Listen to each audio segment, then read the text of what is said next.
Good morning, Second District and the people of the state of Washington. State Representative Andrew Barkis coming to you underneath the virtual dome. The virtual dome. You know, I'm sitting 5 minutes from the Capitol, but I still can't get into the office. We're not doing our session there in the building, which we should be. We're doing it virtually. So anyway, this seems to work. It's kind of a nice backdrop. And I want to tell you a little bit about what's going on under the dome in the world of landlord-tenant law. You know, last couple of years, we've seen a full-on assault against housing providers. And it has just been unrelenting. And we've had to fight against policies that have just really been more detrimental to the housing crisis than good. So this year, you'd think during COVID, when we're in the middle of a crisis, people are struggling to pay their rent, when the primary focus should be getting assistance to those who need it the most, the landlords and the tenants, that there's a major focus on doing more landlord-tenant reform. Everything from rent control, just cause, tenant deposit issues. I mean, I think at last count, there's 7 bills being floated right now.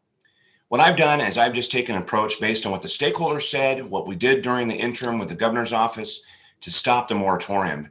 And that is by introducing House Bill 1228. And that is a direct rental assistance relief bill.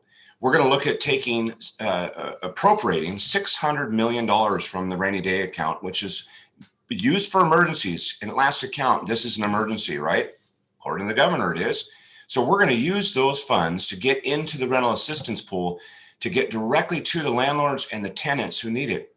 But those tenants and landlords, they have to go through what's called a COVID affidavit so they can prove that it's COVID-related need, all sorts of other things. But the core is that we're going to stop the eviction moratorium, which should stop.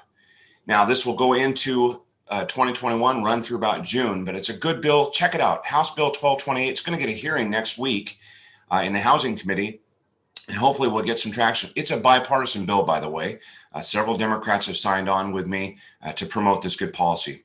The other policy, well, stay tuned. Keep an eye out for my email updates, my website for more information on how you can let your voice be heard to fight against those bad policies that we have to stop. We can't keep piling on these bad policies on those who are providing the housing to the people of the state of Washington, especially during this time of crisis during COVID. We should focus on the most important things, and that's getting help to people.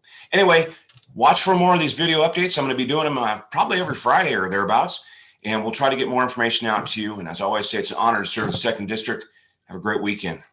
Thanks for listening.